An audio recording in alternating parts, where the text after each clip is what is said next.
Good morning student, BEd second year और अपना subject है पेडागोजी ऑफ पॉलिटिकल साइंस। इसमें हम यूनिट 1 पढ़ रहे हैं। यूनिट जो 1 का जो अपना टॉपिक है वो है, आज का टॉपिक अपना वो है पाठ्यक्रम का महत्व।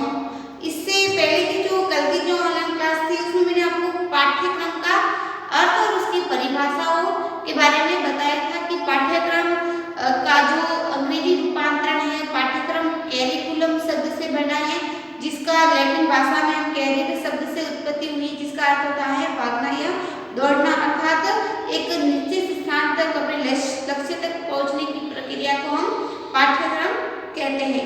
इसके अनुसार जो अलग अलग डेफिनेशन दी थी, जैसे माध्यमिक शिक्षा आयोग द्वारा कनिंघम ने कहा था कि जैसे पाठ्यचर्या एक कलाकार है, उस कलाकार के हाथ में जो अध्यापक को कलाकार बताया और छात्र को पाठ्यक्रम को उसने साधन बताया और छात्र को उसकी वस्तु बताया कि वो अपनी, और स्कूल को उसने कलाकार बताया कि जैसा वो ढालेगा उस पाठ्यक्रम जैसा होगा, वैसे ही शिक्षक उसमें जो छात्र है उसको ढालने का प्रयास करेगा। उसी के अनुसार कॉस्वेल, प्रॉबिल और जॉन डेवी ने अलग अलग ने मत दिए थे।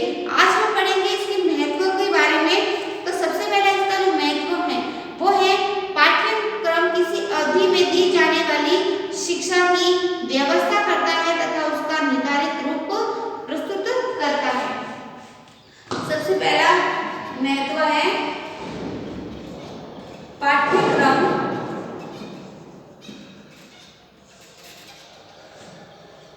किसी अवधि में दी जाने वाली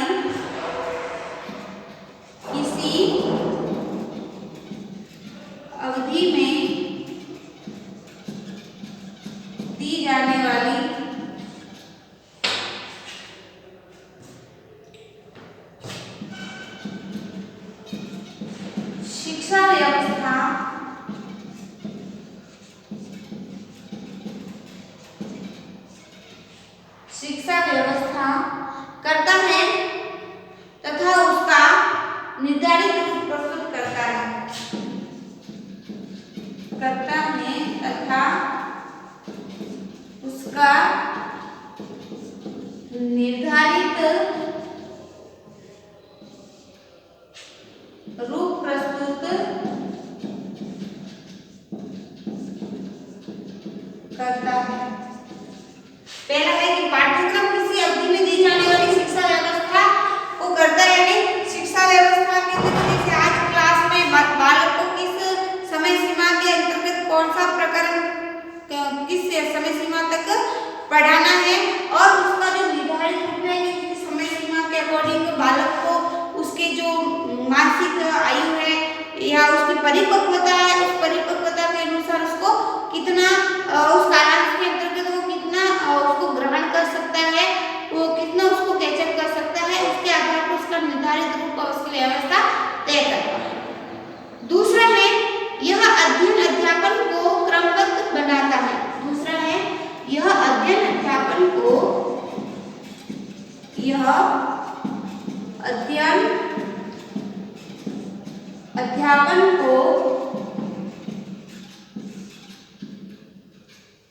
क्रमबद्ध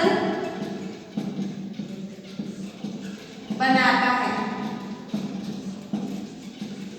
यह अध्ययन अध्यापन को क्रमबद्ध बनाता है कि जैसे अपने टॉपिक ले लेते हैं, कल हमने पढ़ा था जो परसों की जो ऑनलाइन क्लासेस में मैंने आपको जैसे बताया कि अपना जो फर्स्ट यूनिट चल रही है जिसका नाम है पाठ्यचर्या और पाठ्यपुस्तक के बारे में। तो हम पढ़ते हैं कि सबसे पहले हमको पाठ्यक्रम की संकल्पना पढ़ी, हमने इसका परिचय पढ़ लिया, उसके बाद में उसका अर्थ पढ़ेंगे, उसके बाद में उसकी परिभाषाएं पढ़ेंगे, उसके बाद में उसका क्षेत्र पढ़ेंगे, उसके बाद में महत्व पढ़ेंगे और उसका उपयोग पढ़ेंगे।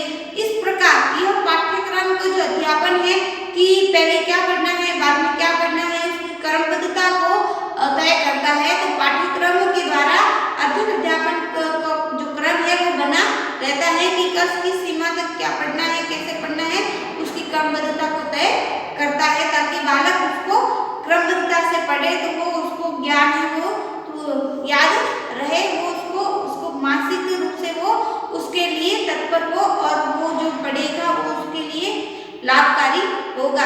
क्योंकि हम जब बीच में से लेते हैं तो वो इतना अपने को याद नहीं रहता, लेकिन जब उसको हम क्रम वाइज किसी बालक को जैसे अध्ययन कर रहे हैं तो वो जन्मता है, उसके बाद में बड़ा होता है, तो उसके हम क्रम वाइज अध्ययन करते हैं तो उसका समस्त अनुभव हमको मिलता है कि उसके ज्ञान को हम दूसरों को भी बता सकते हैं। तीसरा है, इसके आधार पर अभिभावक पता कर सकते हैं कि छात्रों को क्या क्या पढ़ाया जा चुका है। अभिभावक यह तय कर सकते हैं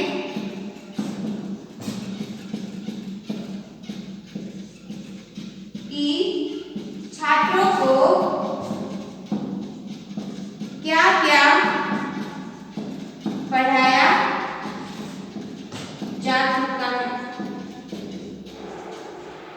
इससे अभिभावक ये तय कर सकते हैं कि जो अपने बालक का जो पाठ्य पुस्तक होगी या पाठ्यक्रम होगा उसके आधार पर उसका मूल्यांकन कर सकते हैं, बालक को पूछ सकते हैं, अपनी पुस्तक की लेकर उस बालक को प्रश्न पूछ सकते हैं। तो बालक जब उसका उत्तर देगा तो अभिभावक ये कह सकता है कि पाठ्यक्रम के आधार पर बालक को आज क्लास में ये पढ़ाया गया, कल ये पढ़ाया गया, तो उसके आधार पर अभिभावक उसका मूल्यांकन कर सकते हैं। तो अभिभावक को ये पता चलता है कि बालक को क्या क्या पढ़ाया जा चुका है। फोर्थ है, पाठ्यक्रम से शिक्षक अपने कार्य को सुगमतापूर्वक करने लगता है। शिक्षक अपने कार्य को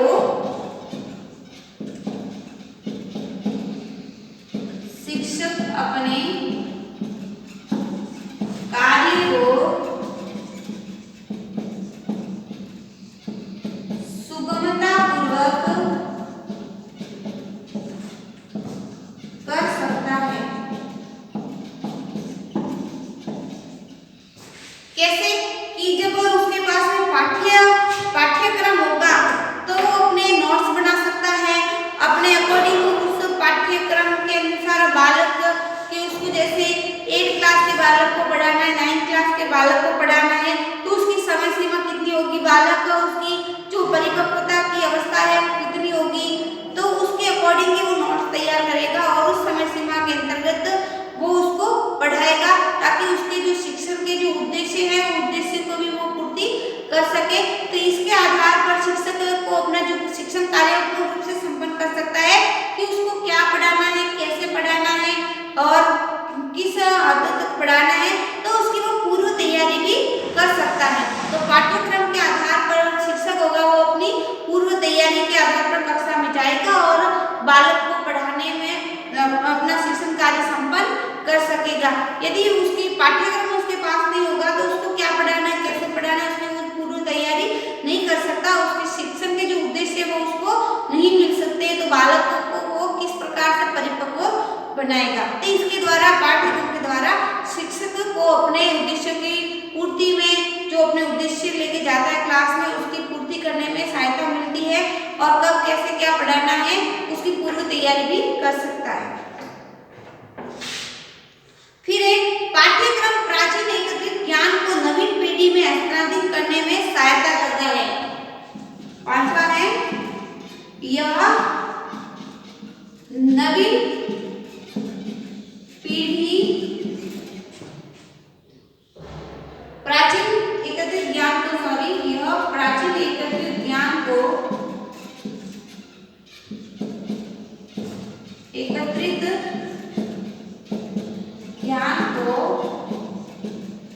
नवीन पीढ़ी में हस्तांतरित करने में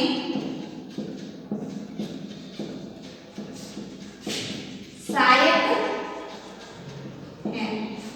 कैसे कि जैसे हमने देखा अपना संविधान पढ़ रहे हैं तो संविधान की रूपरेखा क्या थी, कैसे समितियां बनी, कितने समय में संविधान बना, कौन सा अनुच्छेद कहाँ से लिया गया, कौन सा संविधान का भाग कहाँ से लिया गया।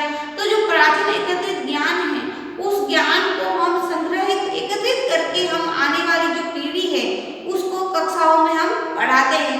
जो अपनी पुरानी परंपराएं हैं, जो सिद्धांत हैं, जो नियम है, जो पुराना कल्चर कैसा था, इस प्रकार का जो प्राचीन ज्ञान है उस ज्ञान को हम एकत्रित करके नवीन पीढ़ी तक हस्तांतरित करने में जो सहायक साधन है वो पाठ्यक्रम है। क्योंकि जब पाठ्यक्रम में वो ज्ञान हम सम्मिलित नहीं करेंगे तो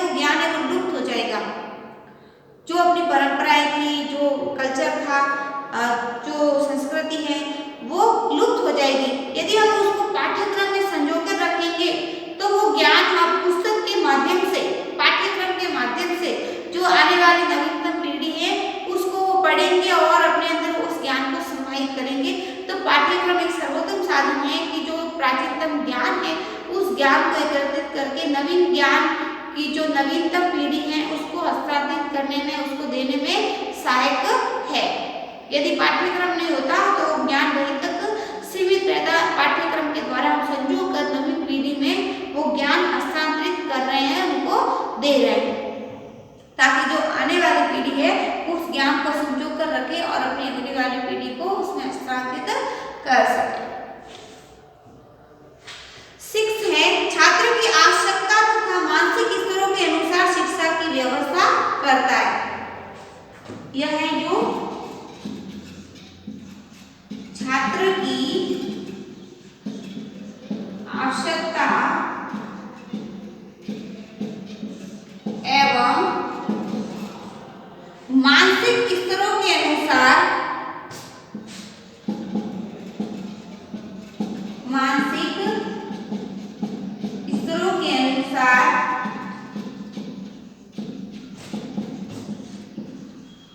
व्यवस्था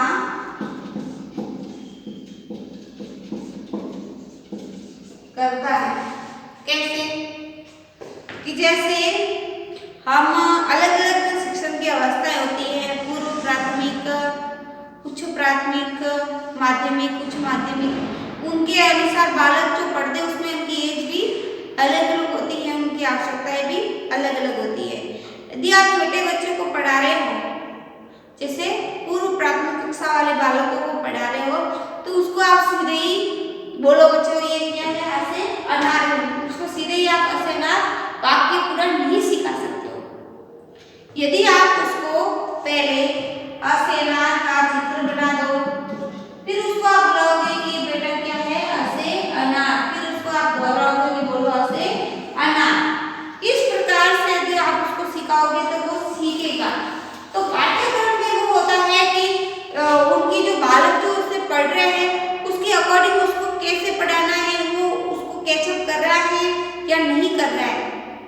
तो उसकी जो अवस्था है, उसकी आवश्यकता है, उस आवश्यकता के अनुसार उसको पढ़ाएंगे, उसकी मानसिक स्तर के अनुसार उसको पढ़ाएंगे तो वो उस पढ़ने में भी रुचि लेगा। यदि आप उसको उसके अकॉर्डिंग वो सिलेबस नहीं है तो वो उस ज्ञान को पढ़ने में रुचि नहीं लेगा, बल्कि दबाव के आधार पर वो पढ़ेगा और दबाव द्वारा जब पढ़ेगा तो वो ज्ञान स्थिर नहीं रहता। तो पाठ्यक्रम ये होता है कि बालक की आवश्यकता, उसकी मानसिक स्तरों के अनुसार कि वो उसका माइंड कितना डेवलप है उस चीज को समझने में, उसके अनुसार पाठ्यक्रम बनाया जाता है। तो पाठ्यक्रम के आधार पर बालक को उसकी आवश्यकता व उसकी मानसिक स्तर के अनुसार हम पढ़ाएंगे तो अपना शिक्षण कार्य संपन्न होगा। जब पाठ्यक्रम नहीं होता तो हमको 8 क्लास के बालक को किस प्रकार से पढ़ाना है, उच्च प्राथमिक के बालक को कैसे पढ़ाना है, महाविद्यालय के बालकों को कैसे पढ़ाना है, उसका ज्ञान हमें नहीं होता। तो पाठ्यक्रम वो होता है जो बालक की आवश्यकता और उसकी मानसिकता के आधार पर उसकी शिक्षण व्यवस्था को करता है, ताकि बालक उस शिक्षण व्यवस्था को समझ सके और उसने जीवन में उतार सके और वो ज्ञान उसका स्थायी बना रहे। एक है छात्र के सर्वांगीण विकास में सहायक होता है। 7 है छात्र के सर्वांगीण विकास में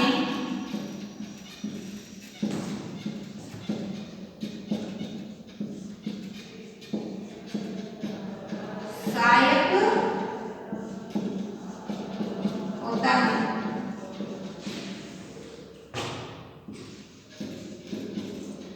क्योंकि पाठ्यक्रम में हम कभी कभी नैतिक बातों का समावेश करते हैं, तो पाठ्यक्रम के आधार पर हम बालक को कहानी के माध्यम से या कोई स्टोरी के माध्यम से या कोई ऐसे जो प्रेरणा प्रसंग होते हैं उनके माध्यम से उसमें नैतिकता का संचार भी कर सकते हैं।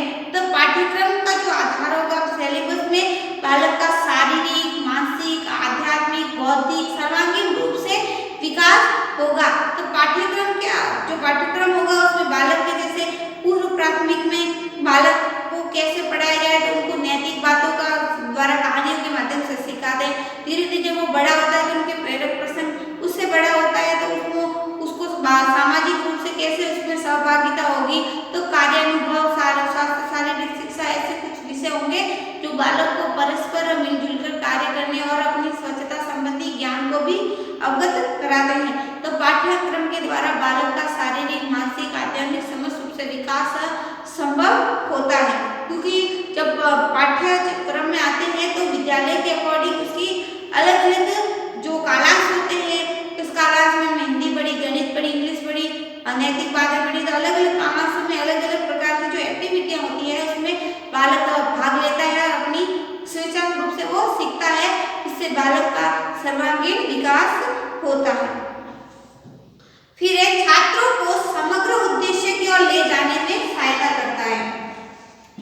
छात्रों को समग्र उद्देश्यों की ओर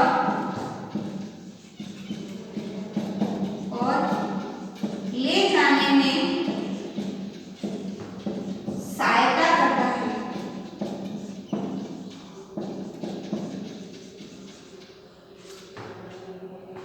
छात्रों को समस्त उद्देश्य, उसके जो शिक्षण के उद्देश्य है, ज्ञात से अज्ञात की ओर, पूर्ण से पूर्ण की ओर, तो जो उद्देश्य है उसके शिक्षण के उद्देश्य, उस शिक्षण के उद्देश्यों की ओर ले जाने में पाठ्यक्रम है वो उसका काफी हद तक सहायता सिद्ध करता है। तो आज की जो ऑनलाइन क्लास है उसमें पाठ्यक्रम के महत्व के बारे में पढ़ाया। जैसे मैंने पाठ्यक्रम को सबसे पहले इसका महत्व था वो था पाठ्यक्रम किसी अवधि में दी जाने वाली शिक्षा व्यवस्था है और उसका निर्धारण रूप प्रस्तुत करता है। दूसरा था ये अध्ययन अध्यापन को क्रमबद्ध बनाता है, ये मैंने आपको समझा दिया। तीसरा था कि अभिभावक तय कर सकता है कि छात्रों को आज क्या क्या पढ़ाया जा चुका है और कितना पढ़ चुका है। और फिर है शिक्षक अपने कार्य को सुगमतापूर्वक पाठ्यक्रम के आधार पर कर सकता है। फिर प्राचीन एकत्रित ज्ञान को नवीन पीढ़ी में हस्तांतरित करने में पाठ्यक्रम में वो सहायक साधन है। फिर छात्र की आवश्यकता एवं मानसिक स्तरों के अनुसार पाठ्यक्रम में वो व्यवस्था करता है कि उसकी मानसिक बुद्धि कितनी है, परिपक्वता की आयु कितनी है, उसके अकॉर्डिंग पाठ्यक्रम उसको दिया जाता है। फिर छात्र के सर्वांगीण विकास में सहायक होता है, मैंने आपको समझा दिया। और छात्रों के समग्र उद्देश्य को ले जाने में पाठ्यक्रम है वो सहायक साधन है। अतः हम कह सकते हैं कि पाठ्यक्रम शिक्षा के संगठित रूप में धुरी के समान कार्य करता है। जो पाठ्यक्रम एक संगठित रूप है शिक्षा का, जो एक धुरी के समान कार्य करता है, केंद्र के रूप में कार्य करता है, निसंदेह विद्यालय का हृदय है, जिसके अनुसार समस्त शिक्षण क्रियाएं चलती है। इसको हम विद्यालय का हृदय आत्मा कह सकते हैं, जिनके अनुसार समस्त विद्यालय की जो क्रियाएं हैं, चाहे कोई सी भी एक्टिविटी है, शिक्षण से लेकर खेल गतिविधियों, पाठ्यक्रम क्रियाओं तक जो भी एक्टिविटी है वो एक्टिविटी क्रिया है पाठ्यक्रम के आधार पर ही संचालित होगी। तो इसको हम पाठ्यक्रम को हम विद्यालय का हृदय भी कह सकते हैं। तो आज की जो ऑनलाइन क्लास है उसमें हमको ध्यान से सुनने के लिए आप सभी का धन्यवाद। कल हम इसका जो नेक्स्ट जो टॉपिक है, इसकी जो निर्माण की जो पाठ्यक्रम निर्माण की जो सोपान है उसके बारे में पढ़ेंगे। आज के लिए इतना ही, धन्यवाद।